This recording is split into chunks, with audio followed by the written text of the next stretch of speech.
Well, hello, friend. Welcome to a midweek moment with me, Pastor Beth, at Gray Memorial United Methodist Church in Tallahassee, Florida.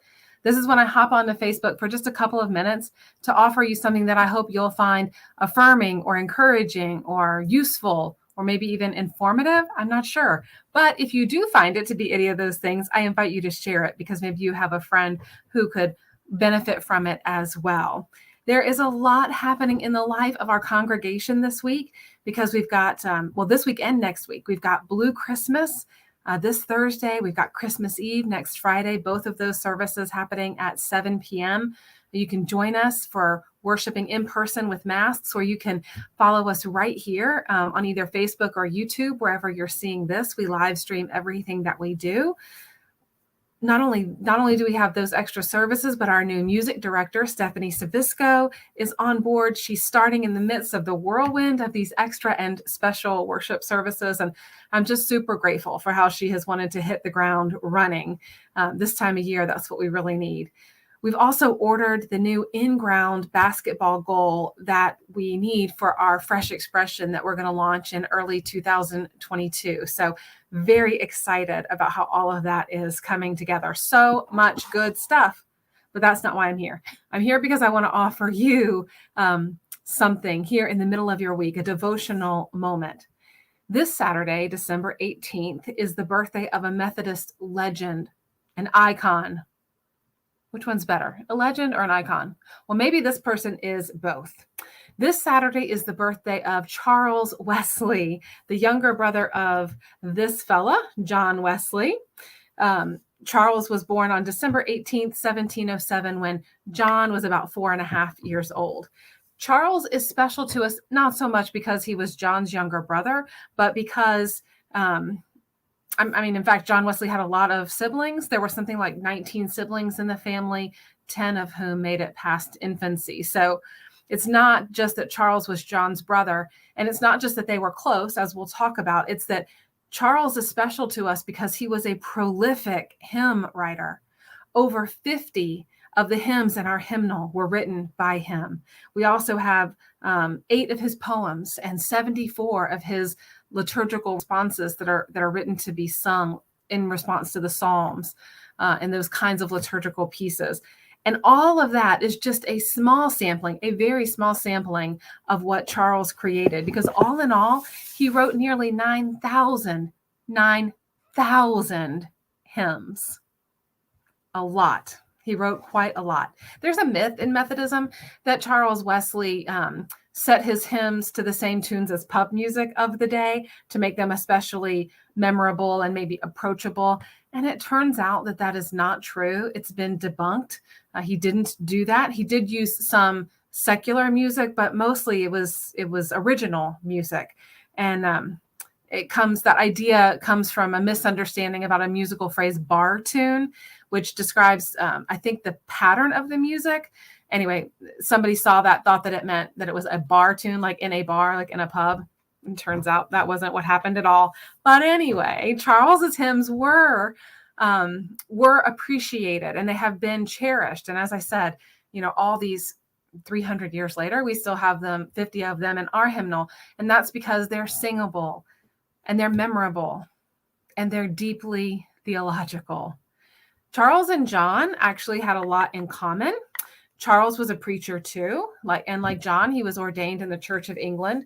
They attended Oxford together, and it was actually Charles and his friends that started a group they called the Holy Club. Sound like a rowdy and boisterous group, right? They started the Holy Club. They invited John to become a part of it. Their classmates teased them for their serious and methodical approach to religious life.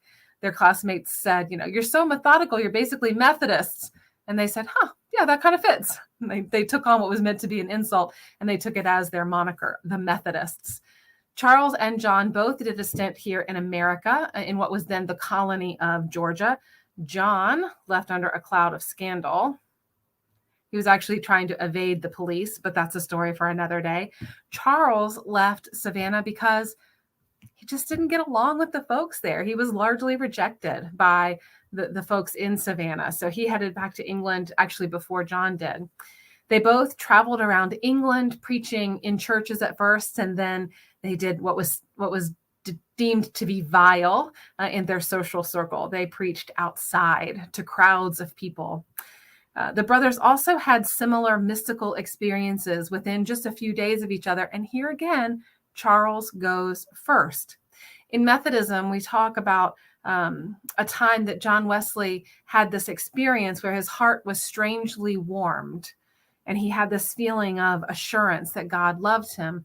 Well, Charles had a similar experience 3 days before John did. Charles writes in his journal that he found himself at peace with God. He said, "I found myself at peace with God." I can tell you from personal experience, that is an incredible feeling, to have a sense of the peace of God, the sense of a peace of God about you, about your life, about your decisions, about your way forward. It's almost like a sixth sense, that sense of peace. I wanted to pick just one of Charles Wesley's hymns for you today, not to sing, don't worry, just to read to you, to offer you a devotional moment. And since we're getting close to Christmas, you might think that I would pick Hark the Herald Angels Sing, since that's a really popular Charles Wesley hymn. But I want to offer you instead my favorite hymn, at least one of my favorites, my current favorite. This is Love Divine, All Loves Excelling, and it's number 384 in our hymnal. Love divine, all loves excelling. In other words, God's divine love excels all other kinds of love. Love divine, all loves excelling. Joy of heaven to earth come down. Fix in us thy humble dwelling, all thy faithful mercies crown. Jesus, thou art all compassion, pure, unbounded love thou art. Visit us with thy salvation. Enter every trembling heart. Breathe, oh, breathe thy loving spirit into every troubled chest. Let us all in thee inherit. Let us find the promised rest. Take away the love of sinning, Alpha and Omega be, end of faith as its beginning. Set our hearts at liberty. Come, Almighty, to deliver. Let us all thy life receive. Suddenly return, and never, never more thy temples leave. Thee we would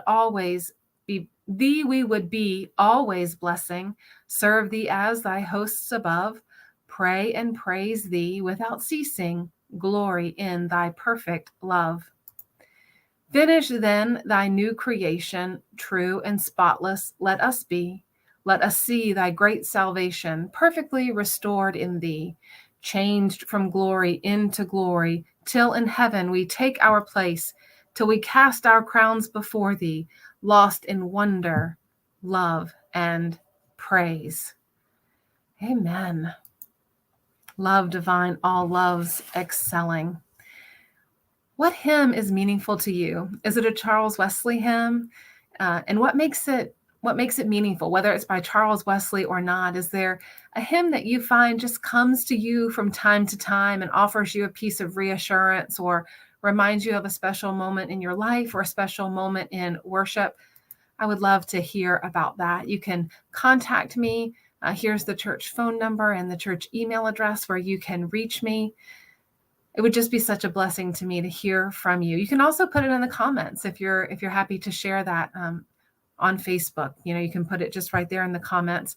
I would love to see you at our Blue Christmas service this Thursday at 7 p.m. or this Sunday at 11 a.m. for regular worship, or at one of our other worship services that we have coming up between now and the end of the year. I just want to say grace and peace be yours today, my friend. I hope that you feel that love divine, all loves excelling